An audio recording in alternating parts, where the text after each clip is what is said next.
તો પ્રધાનમંત્રી નરેન્દ્ર મોદી કે જેઓ મંદિરે પહોંચ્યા છે, અયોધ્યા મંદિર ખાતે તેઓ પહોંચ્યા છે અને તેમની સાથે ઉત્તર પ્રદેશના મુખ્યમંત્રી યોગી આદિત્યનાથની ઉપસ્થિતિ પણ જોવા મળી રહી છે। ભગવાન શ્રી રામલલ્લાના તેઓ દર્શન કરશે। ચાપતો બંદોબસ્ત અયોધ્યા નગરીને દુલ્હનની જેમ શણગારવામાં આવી છે। અયોધ્યા નગરીમાં લોખંડી સુરક્ષા વ્યવસ્થાની સાથે પ્રધાનમંત્રી નરેન્દ્ર મોદી કે જેઓ રામલલ્લાના દર્શન કરવા માટે પહોંચ્યા છે, તેમની સાથે ઉત્તર પ્રદેશના મુખ્યમંત્રી યોગી આદિત્યનાથની પણ ઉપસ્થિતિ જોવા મળી રહી છે। આજે ખૂબ મહત્વનો દિવસ છે। 673 દિવસ રામલલ્લાની પ્રાણ પ્રતિષ્ઠાના થયા અને આજે ધ્વજારોહણ થવાની છે અને એ ધ્વજા પણ ખૂબ જ મહત્વની છે। ધ્વજા વિશેષ ખાસિયતોની સાથે એ ધ્વજા તૈયાર કરવામાં આવી છે। આજનો દિવસ એ વિવાહ પંચમીનો દિવસ છે અને આજના દિવસે પણ ઘણો બધો ઇતિહાસ રહેલો છે। कहीं से नकल नहीं किए गए। श्री वासुदेव कामत ने वाल्मीकि रामायण के वो श्लोक पढ़े, समझे, चिंतन किया और पेंसिल से चित्र बनाकर मूर्तिकार को दिए हैं, तभी उनका निर्माण हुआ है। उनको भारत सरकार ने पद्मश्री दिया है। वो देश के ख्यातिनाम चित्रकार हैं। उनका जन्म कर्नाटक में हुआ, लेकिन वो ज़्यादातर मुंबई में ही रहते हैं। संस्कार भारती के वो राष्ट्रीय अध्यक्ष रह चुके हैं।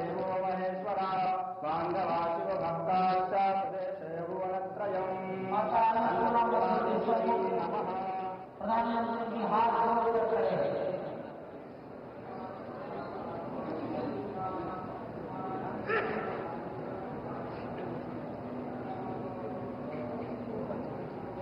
अब वो वहां से वापस चल रही है।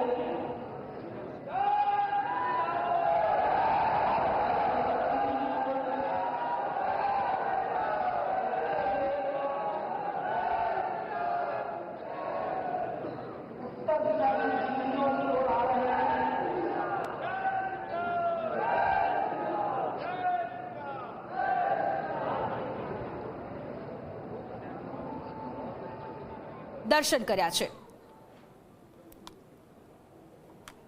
તો અયોધ્યાને દુલ્હનની જેમ શણગારવામાં આવી છે અને અયોધ્યાના આજે દ્રશ્ય સામે આવી રહ્યા છે। પ્રાણ પ્રતિષ્ઠા હતો એ વખતે જે પ્રકારના દ્રશ્ય હતા એ દ્રશ્ય અત્યારે સામે આવી રહ્યા છે।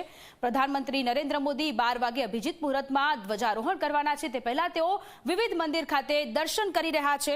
આ પહેલા તેમણે સપ્તઋષિ મંદિરે જઈ 7 ઋષિઓના તેમણે આશીર્વાદ લીધા અને ત્યાર પછી તેઓ અન્નપૂર્ણા મંદિર ખાતે પહોંચ્યા હતા। માતા અન્નપૂર્ણાના તેમણે દર્શન કર્યા છે અને તેમની સાથે મુખ્યમંત્રી ઉત્તર પ્રદેશના યોગી આદિત્યનાથ કે તેમની ઉપસ્થિતિ પણ જોવા મળી રહી છે। લોખંડી સુરક્ષા વ્યવસ્થાની સાથે તેઓ પહોંચ્યા છે। 1.5 કિલોમીટરનો તેમનો રોડ શો, ત્યાર પછી તેમણે વિવિધ મંદિરોમાં ભગવાનના આશીર્વાદ લીધા। અત્યારે વિશાળ જનમેદની 7000 જેટલા મહાનુભાવો ઉપસ્થિત છે અને તેમને પણ થોડીક જ વારમાં તેઓ સંબોધન કરવાના છે। તો અયોધ્યાના આ દ્રશ્ય સામે આવી રહ્યા છે। અયોધ્યા મંદિર આજે સંપન્ન થવાનું છે, કારણ કે જ્યારે પ્રાણ પ્રતિષ્ઠા થઈ હતી ત્યાર પછી ધ્વજારોહણ બાકી હતું।